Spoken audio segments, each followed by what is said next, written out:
I tell my employees, especially new ones, I would far rather you say, I don't know, but I can find out, because that is going to build your credibility with your customer. Welcome to the Natural Products Marketer Podcast. I'm Tina. And I'm Amanda, and we're here to make marketing easier for natural products businesses so you can reach more people and change more lives. Hey guys, welcome back to the Natural Products Marketer Podcast. Today we are joined by the wonderful Renee Southard. She is the owner of Organic Marketplace in Gastonia, North Carolina, and she is currently the president of SENPA. I've known Renee for a long time, and she is just a gem of a human and has done so much for this industry, and so I'm so excited to have her here. Thanks for joining us, Renee. Thank you, Amanda. I appreciate it. We're very excited to have you. Hey, Tina. Hi. So this is fun for me, Renee, too, because you are a retailer, and we are really enjoying speaking to the retailers on this channel because there's so much opportunity for retailers to learn from other retailers who are doing really well. So we are going to pick your brain about all the great things that are going on at your store. So let's get started.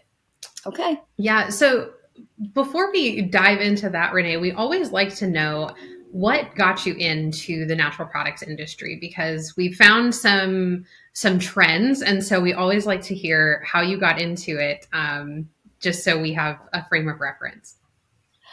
Well, the way I got into it is like so many other people that I hear and talk to, as I'm out in the field, is through my health.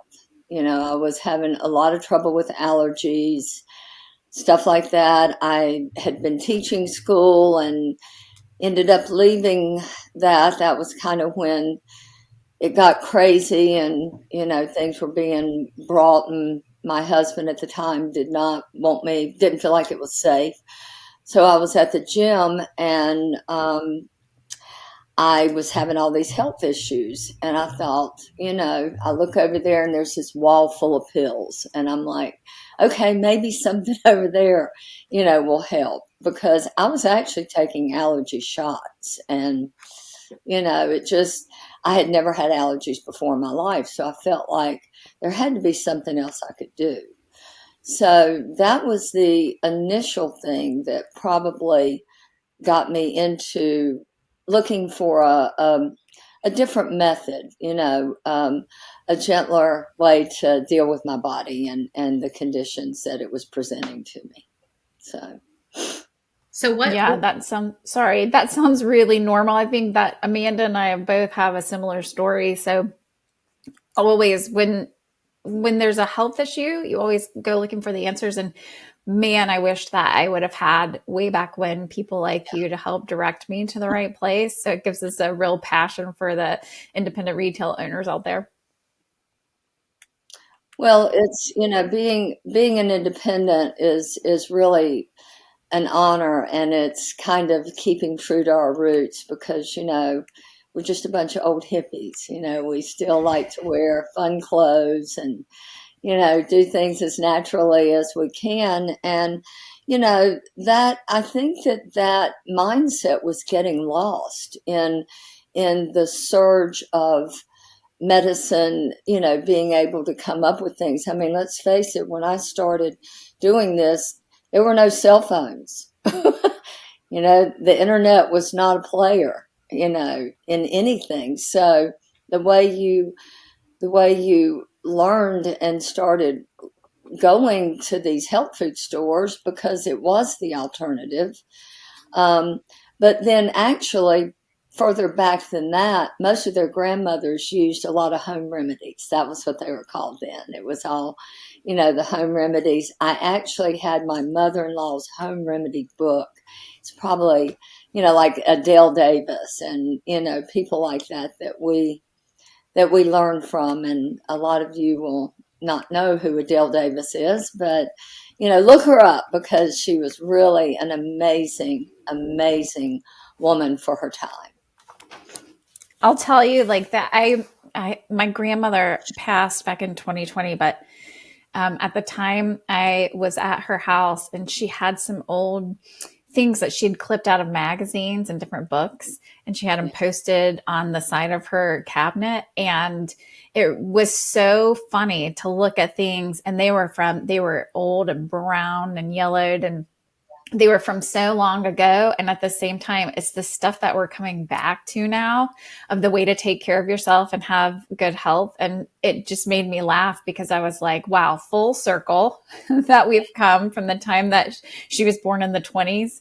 And then we're sitting here in 2020. And I was looking at that health guidance, and I was like, that seems pretty legitimate. Like, that's some pretty good advice to follow. So even they knew way back when how to do it right.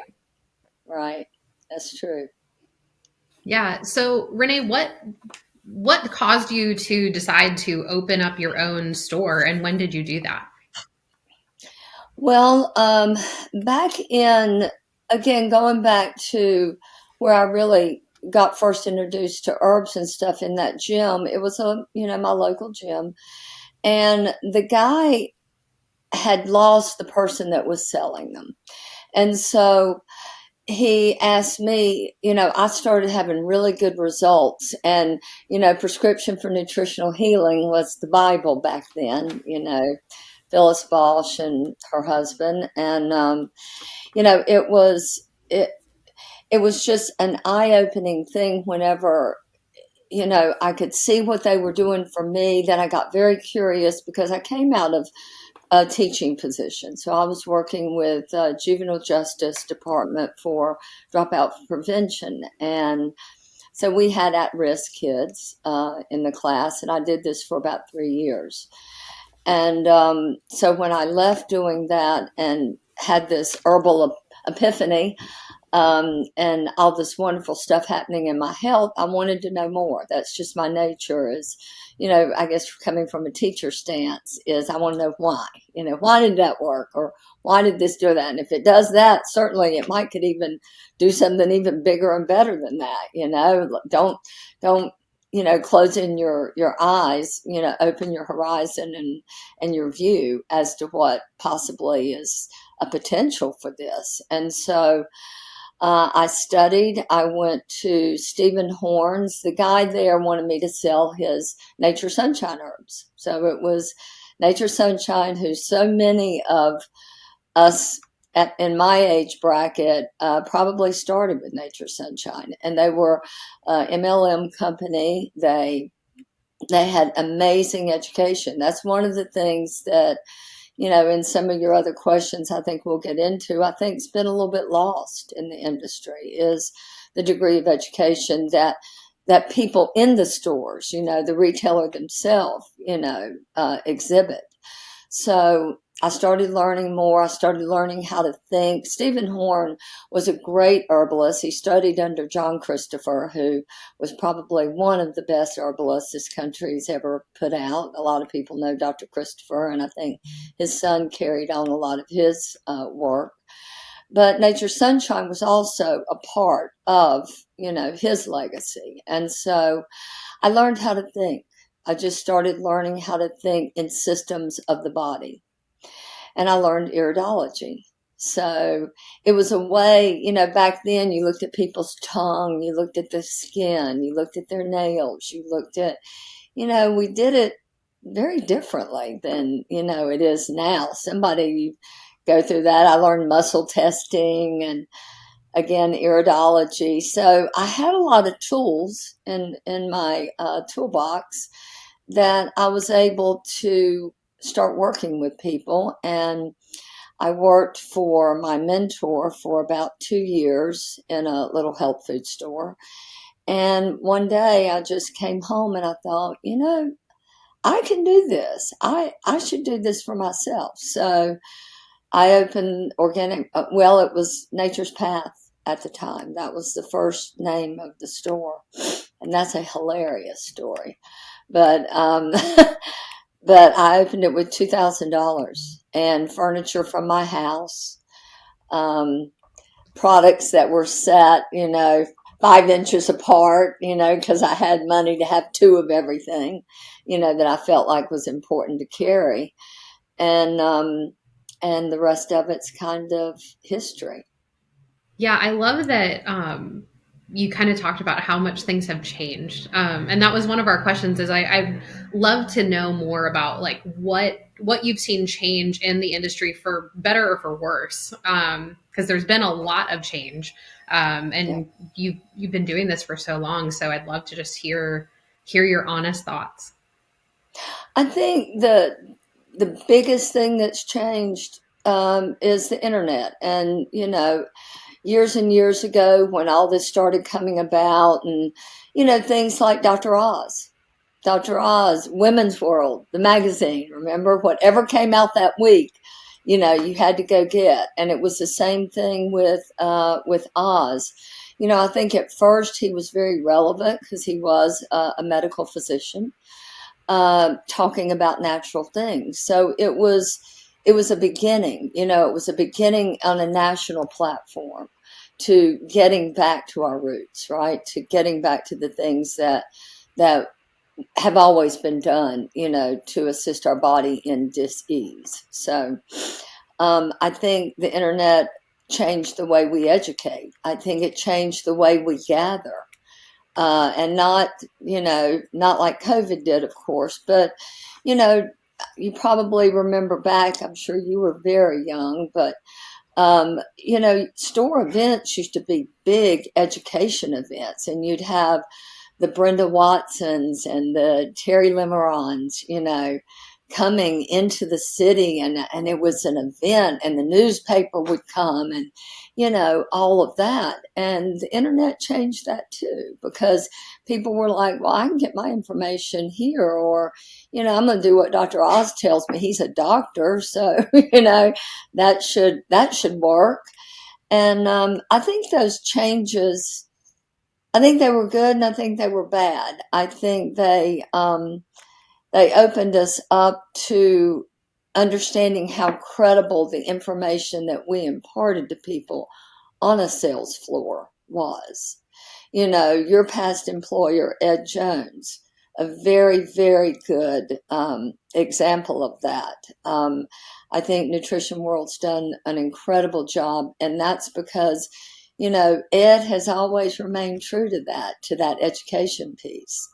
And as the president of SENPA, that was where my heart was won, because I was education chair before I was ever the president. And, Amanda, you and I did a lot of this, together. We saw so many people helped by the information. We were able to get back into a grassroots stance and go to people's stores and talk to them and ask them, what's going on.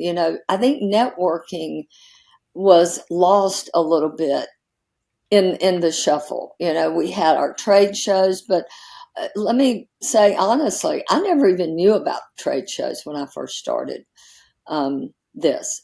All I knew was the education that I could sign up for and go to, so I think that over the years that has changed dramatically. Even people getting CEUs on their license can do it all online now.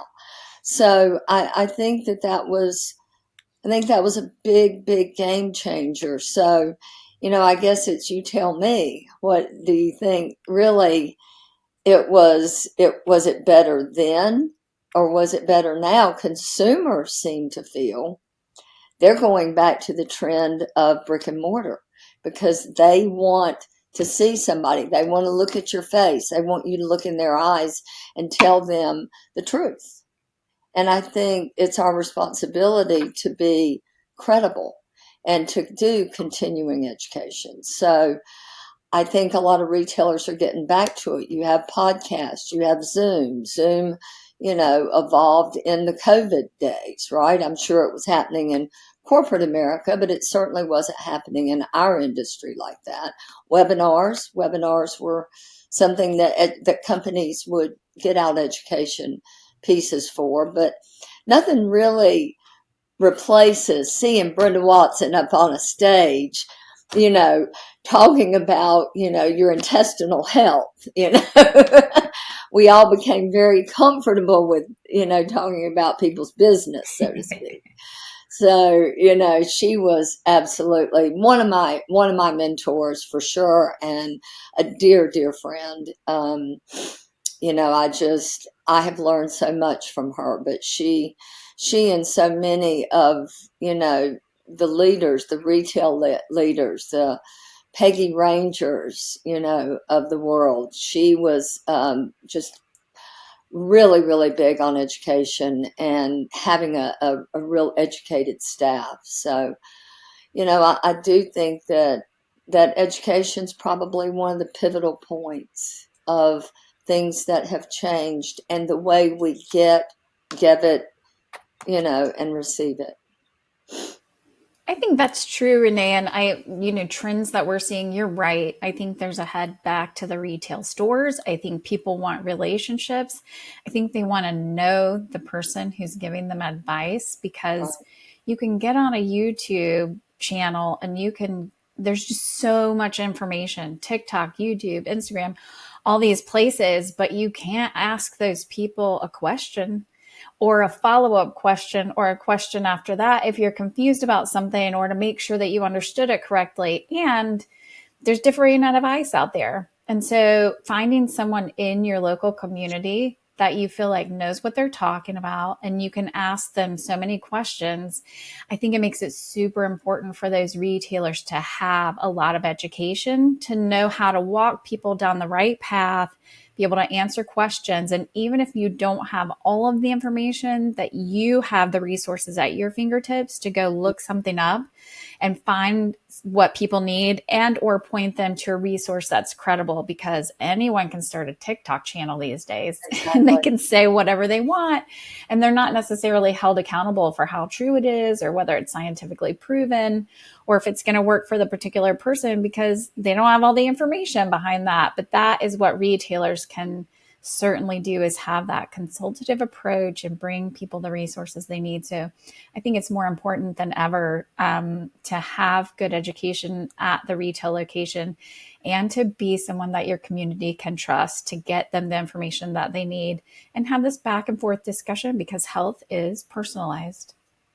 Yes, it is. And, you go back to, say, when Jackie Onassis had, that horrible health condition. It just shows that, you actually can buy your health by the food you put in, using organics, using non-GMO products, taking quality and good herbs, and vitamin supplements, using great things on your skin. People tend to forget that, the skin is the largest organ of elimination as well as assimilation, right? So these are all things that we have the opportunity to give to our community. And, and being credible, I tell my employees, especially new ones, I would far rather you say, I don't know, but I can find out, because that is going to build your credibility with your customer, for sure, is being honest. You don't have to know everything about everything. That would be virtually impossible, especially in our world, because nature is our world, right? So it's where everything comes from, and it was where, the promise was always there would be something in nature for it. So yeah. When you were talking about kind of how things have evolved, I do find it interesting how I think, at least in my opinion, we had this huge internet boom and everything's like starting to go more digital and all of that. And I think stores weren't really sure how to handle it, but they were doing okay. And then when the pandemic hit, it was like, oh gosh, like everything has to be digital. And things were just so weird for so long. And then as soon as we kind of came out of that, it was like, wait, we miss people. And it was like, how can we bring back events? How can we bring back these places where people can connect? And I do think that that is actually, like, I have a lot more hope for small independent retailers now, because I'm like, people want to get back to that. Like, I feel like it's just, we're in a new world now. And people still just crave that community. And I think that by not having it for, a year or 2 years, however long it was, I can't even remember. It felt like forever. That now people are like, we need that back again. Yeah. No, I think you're right, Amanda. I'm seeing a resurge of that as well. Companies, I think, have been, and I'm talking about manufacturing companies, have been a little perplexed in trying to figure out what's the best way for me to reach a retailer. Because I'll tell you, in my circumstance, I run a very small staff. I always have. I have staff members this year. DJ will have been with me for 20 years. Libby for 19, and Emily's going on 9. So that's my key core staff. I have 2 other staff members, Caleb and Susie, and both of them, Caleb's been with me probably 3, maybe 4 years. So we don't have a lot of turnover. And, so these people do know the people that come in the store because they are who they consistently see. And I think that because we have small staffing issues, and I think it's an issue with trade shows, I think it's why we're seeing trending there, which, I think we should talk about too. But I think that, it's time. So how much time can I take a 6-person, staff and pull them away to either educate with a rep or to, be able to do a function after they've worked all day, right? Then you pull them off to another function.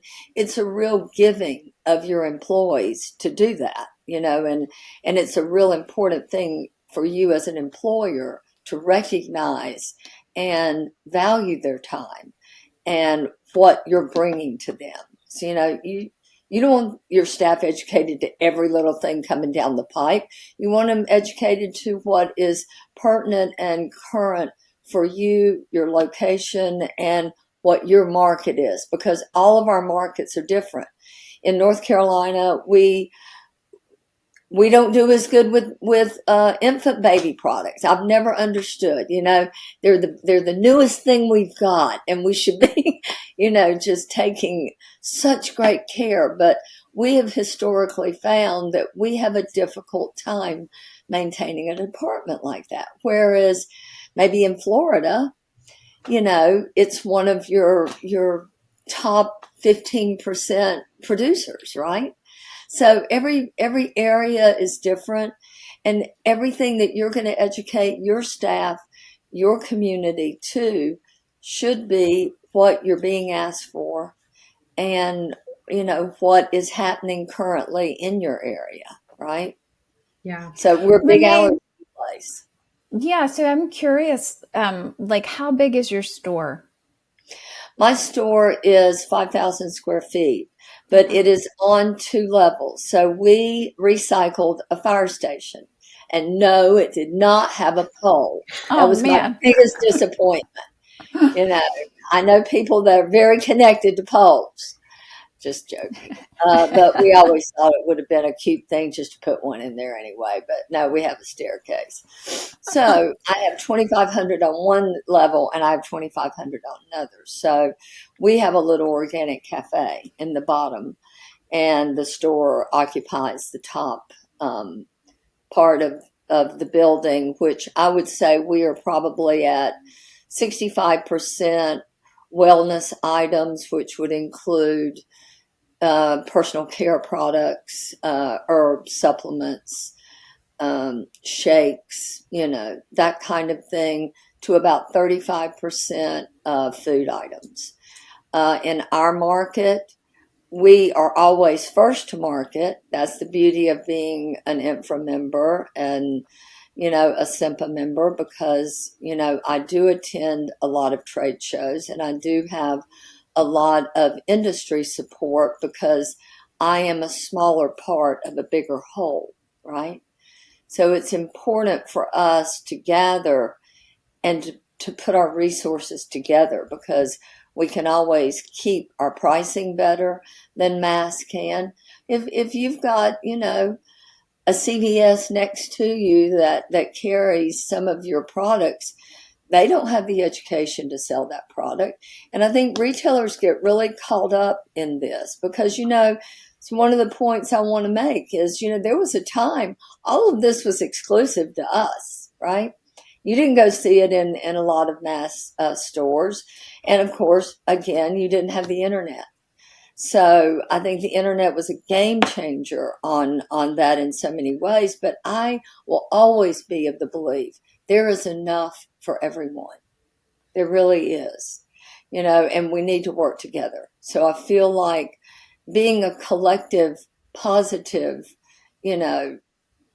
health providing community is far more important than wondering who's carrying what you carry or whatever. That it really doesn't matter. I don't think. I think that you create, your own destiny. You create your own success, and you create a lot of your own failures. You got to learn somehow. So, I think we've been through a whole lot of that.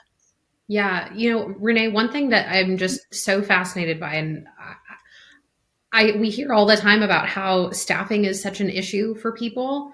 And like when you're saying, oh, this person's been with me 20 years, 19 years, I'm like, how? Like, to me, that just blows my mind in a retail setting. So what's your secret to such amazing employee retention? Knowing that they're my biggest resource.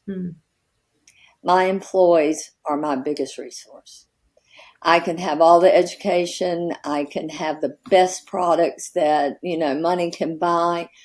But if I don't have a dedicated and highly functional and highly caring group, let's face it, retail is a people business.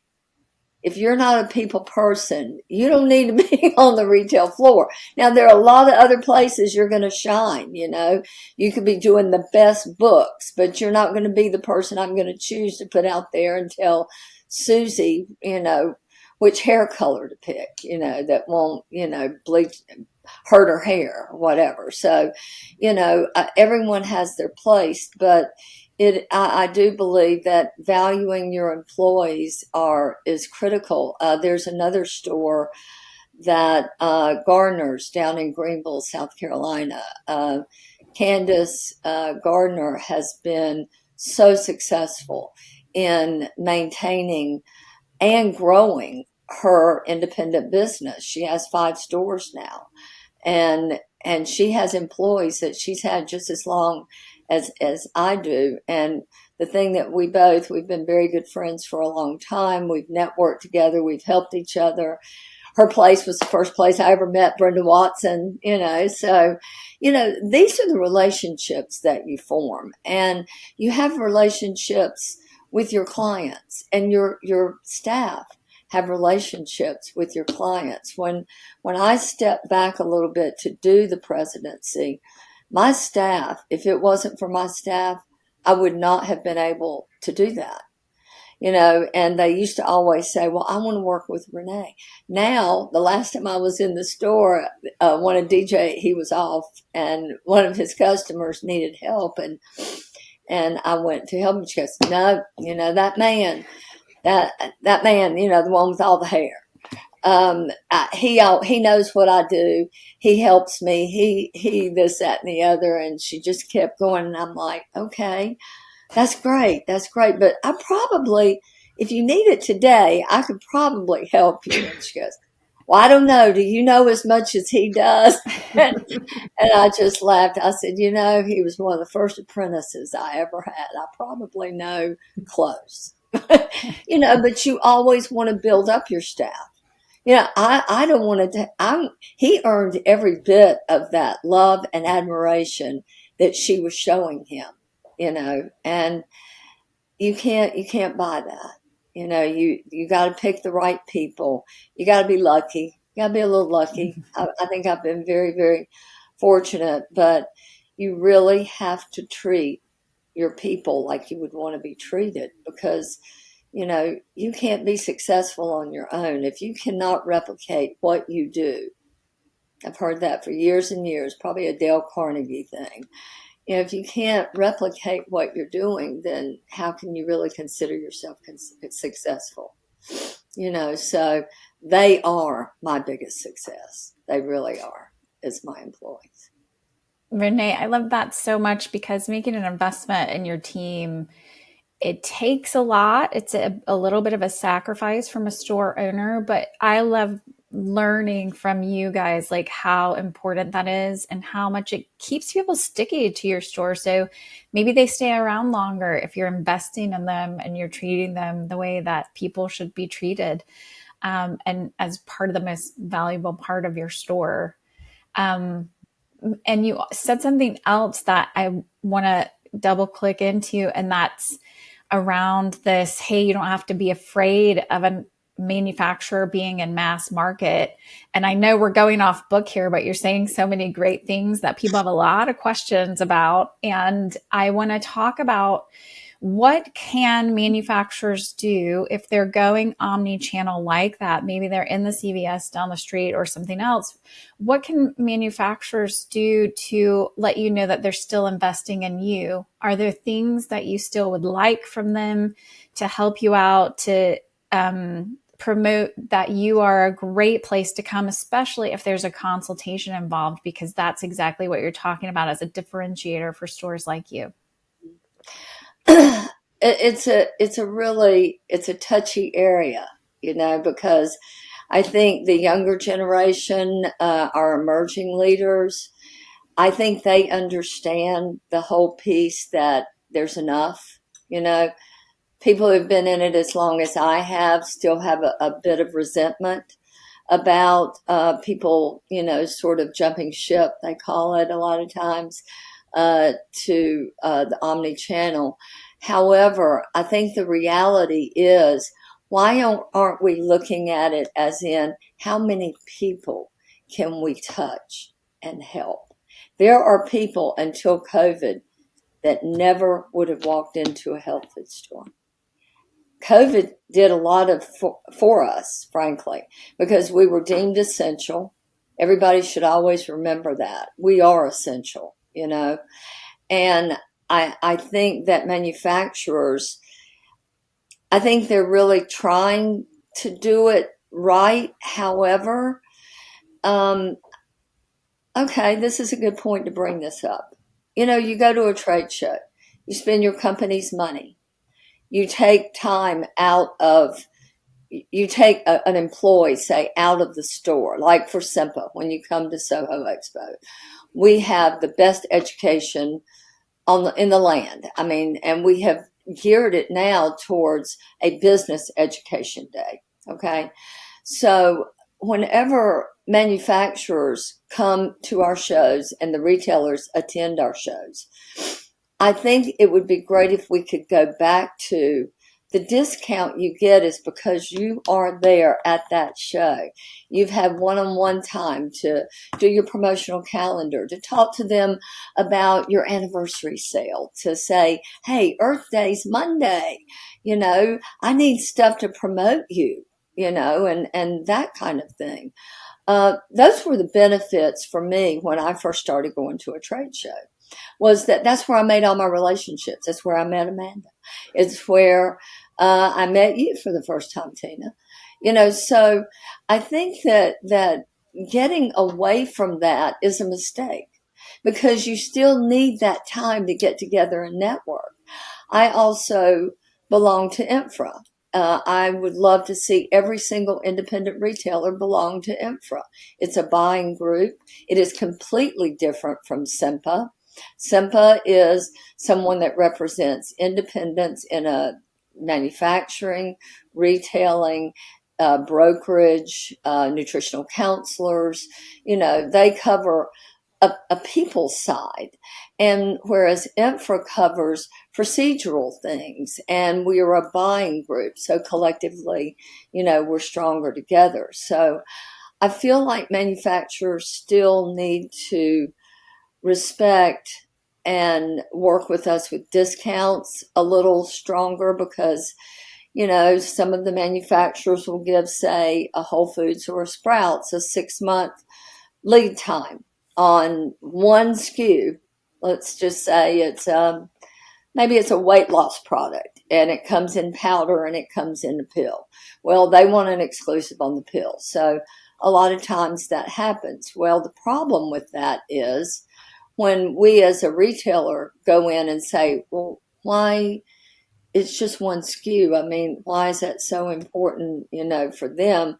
Whereas it's all our people are asking us for and we can't get it. And, a lot when their advice to me is, well, tell them to go online and get it. That doesn't make me happy. That doesn't make me feel good. It doesn't make me feel heard. It doesn't make me feel appreciated for the work and the education that I give their consumers, my customers, on their product. So more just a level playing field, give you the opportunity exactly. to do it as well. And we need a level playing field. So I think, again, there are a lot of companies that have very strongly adhered to MAP. I love to see every one of my manufacturers, doing that. Amanda, you have championed that work, and I thank you and applaud you and Chase for all that y'all have brought to the industry. I mean, you've served a very, very important role that was being neglected and it was not being looked at. Now, because of their work, let me toot her whistle a minute. Because of their work, one of the first things manufacturers will say, well, we have a MAP policy, because we have been taught and schooled and drilled that in a survival sense and a level playing field arena, everybody has to have rules that they follow. Just general, basic, respectful rules. And I think manufacturers need to continue doing what they're doing for MAP policing, finding the offenders. They're bad pennies. Every industry's got them. We're not immune to it. We're really not. But yeah, a level playing field is frankly all we need. We've been doing the rest forever. Most of the companies were built on our backs. So, it'd be nice to be thanked for that and have promotional calendars that come out before the month, that you need to be promoting them in, and, just some organizational things on their part that help us do a better job at what we do, which is passing on discounts. You can't be successful if you're working with your manufacturers, you're getting discounts, and then you're keeping it to help your margin. Well, that's not how you make money. You make money by making turns and giving people good value and making them feel that they're not getting ripped off when they come to your store, but to feel like they're supporting local and they're supporting a business that has been an industry for far longer than the American Medical Association's even been recognized. So, we're not going to go away. The health of the independent retailer is good. Let me be the one to say that, because it is good, and we have the ability to do a lot of things. We really do. But manufacturers do need to give us a level playing field. That's a good point, Amanda. Well, Renee, this brings us to an interesting point, because you were named Whole Foods Magazine Retailer of the Year. So you're doing a ton of really successful things. So when you talk about the health of the industry going well, I think that you're a shining North Star for people to look at. And I know you do a lot in your community and locally, and a little bit less online. So people are talking about online all the time. And of course, I do a lot of things online, but you have proven that it doesn't all have to be online. You're doing things to show up in your community that are very localized and that are not necessarily digital. So tell us more about that. Give us some insights on your secrets. Well, I think that, number one, the community that you open up your store in, that is your hub. That is the place that you need to go in as a retailer and find out what are the needs of this community, what are the needs of these people. I very early on, and I think it's why I love retail, is I've really found a lot of value in donating my time and service to communities. My first was I did substitute teaching for my kids' schools. So, my children are in their 40s now. So, that's a long time ago. But I was on the AIDS Council when all of that was first coming around. I was part of Civitans. I did the Girls and Boys Club. And what that did for me, just those three, it helped introduce me to leaders in my community. Okay? So join your Rotary clubs, join your Civitans, support your boys and girls clubs. Then I got on the board of my city, and it's called Keep Gastonia Beautiful. And I was on that board for close to 20 years. Emily, now my general manager at the store, sits on that board. And I feel like it's important for someone from our store to always be on that board, because we do recycling. We do, the touch points, the farmers markets, all of that. We're a bee city. So, Emily's very, very involved in that movement. And it's a nationwide movement. There's all kinds of cities that are bee cities, but, it's about bringing that awareness to your community through learning who your community is, so those were really important things to me. And then I don't think you can be a successful retailer without your tribe. We consider ourselves, we had a wonderful friend, Leslie Larson. She always called it the tribe. And you can't do it without your tribe. You really can't. So, I think it's being a servant. You're a volunteer. You're serving your community. You've got to be active in it, or you don't know who you're serving. You don't know, what you're doing. And that time spent, or that time that you delegate, maybe one of your managers to be, in Rotary or Civitans or any of the community groups, your Chamber of Commerce, things like that. We did that as well, but you can't do everything, but over the years, you need to share the love. I mean, as I came off the AIDS Council, I went into the Boys and Girls Club. So, I just personally, I've always kept myself in a serving place, because that's how I learn, and that's how I know what to do. SENPA probably grew me more than anything, because going on the board of my peers, the people that, I respect, I look up to, I idolize. There's some that I just think are just such amazing people. So many of them are amazing people, but they all collectively represent a tribe of like-mindedness that we all share. And I think giving away, I learned that the more I gave, the more I got. I mean, it's that whole, you can't outgive God, right?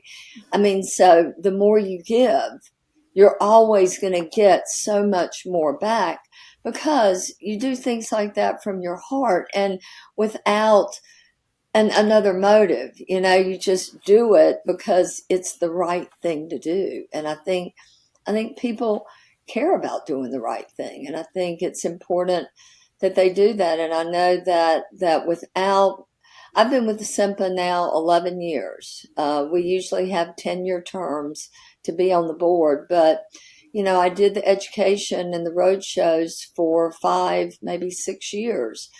Then I went on to the executive committee. So I've always segued my time. And that's something that is important. You've got to see what's important to you. That was during a time that independents were suffering. Infra was still growing. It wasn't what it is today. I remember when INFRA started.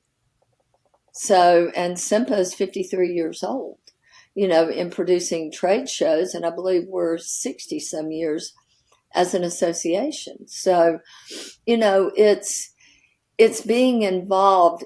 Without being involved, without going to trade shows, without having the peer support that I do from the retailers. Marie Montemuro, I call. She has Lovey's down in Wilmington. Everyone in our industry knows Marie. She is absolutely a light. And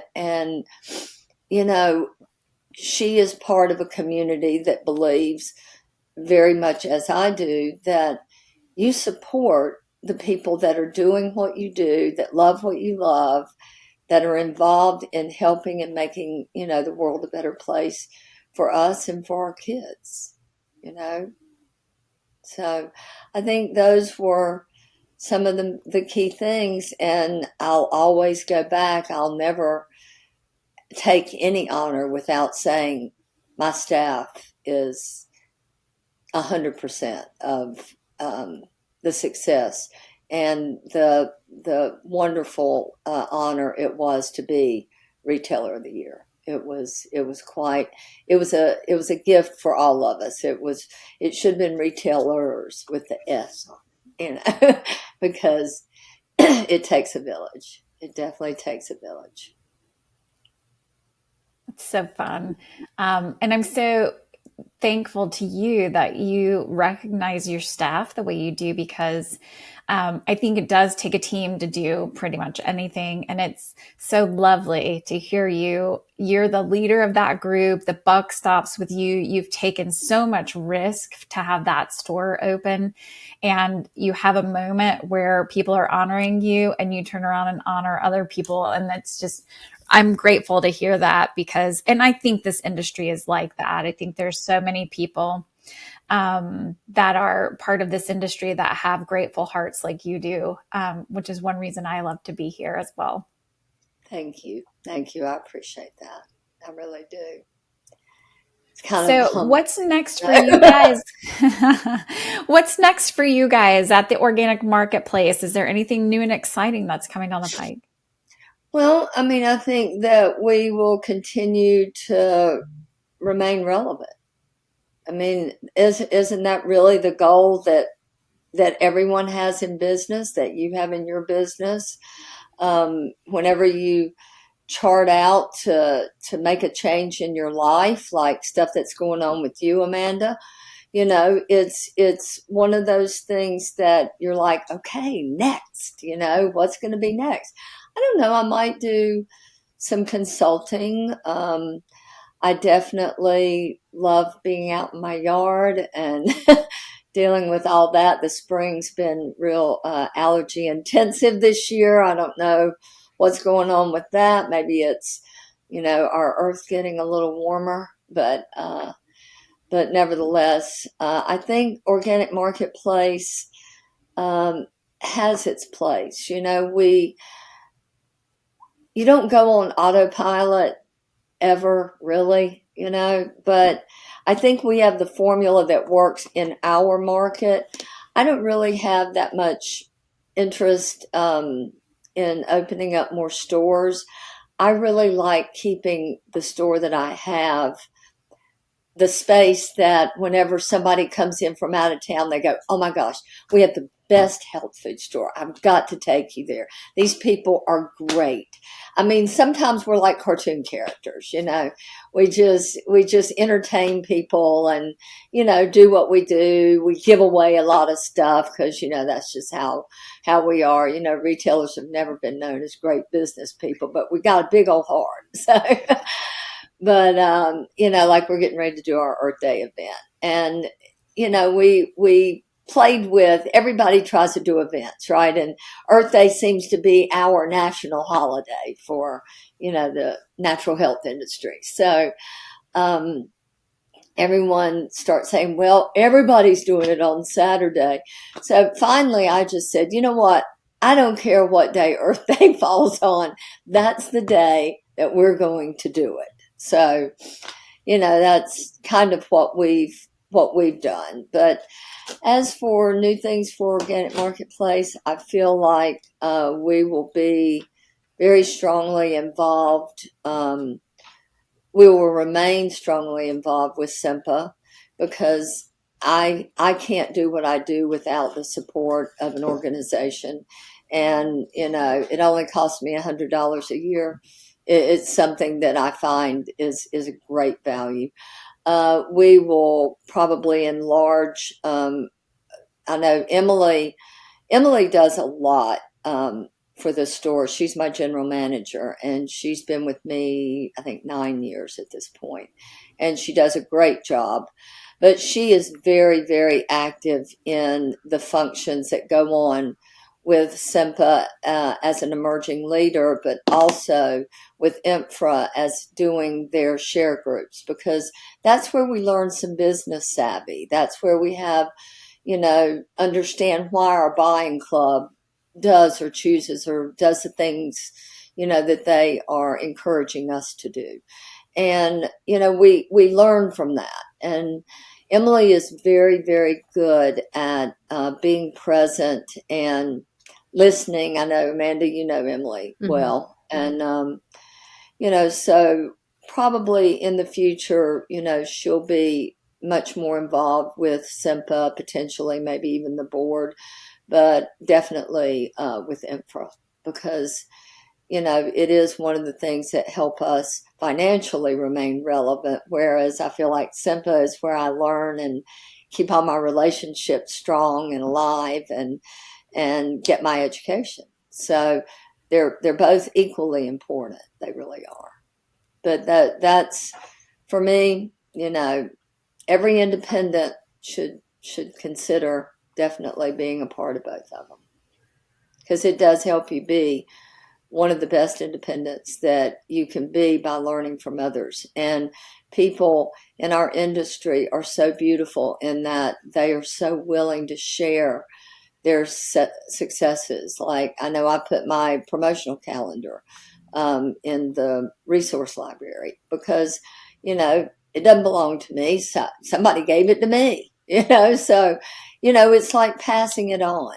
And I feel like that moving forward, we are in our 31st year this year, and that's exciting.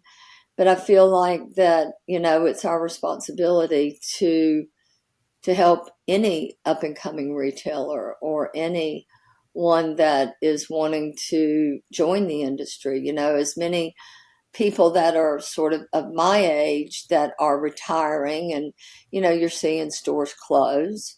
You're seeing groups though, like Healthy Edge Group.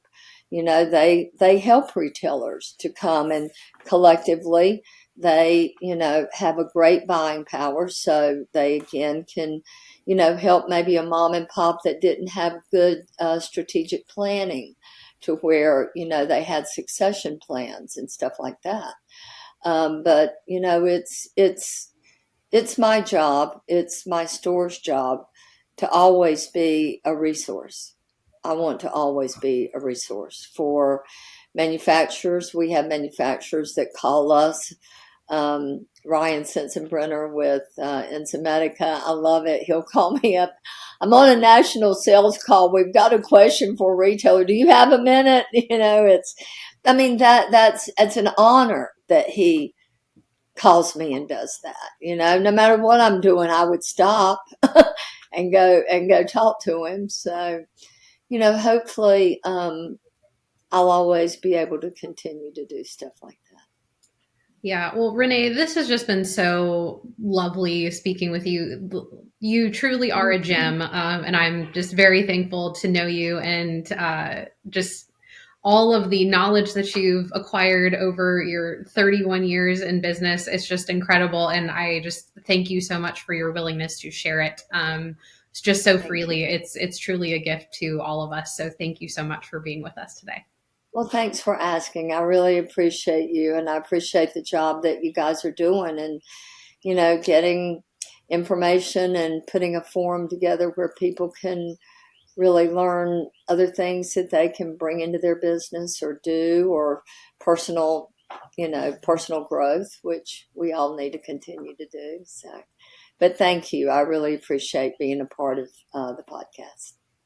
Yeah, it's been great having you here. And we just look forward to all of the wisdom for the rest of the audience that's listening today. And if they have any questions or they want to contact you directly to pick your brain, how would they get in touch with you, Renee?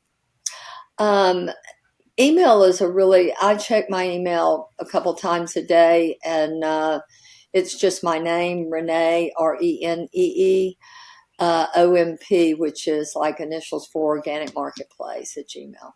So that's usually my best contact. Perfect. Well, it's been great having you, and we look forward to seeing you at Soho. Okay. All right. We'll see you next week, actually. Okay. Bye-bye. Right. Thanks so much for listening to the Natural Products Marketer podcast. We hope you found this episode to be super helpful. Make sure you check out the show notes for any of those valuable resources that we mentioned on today's episode. And before you go, we would love for you to give us a review, follow, like, and subscribe on Apple Podcasts, Spotify, YouTube, or wherever you're listening today.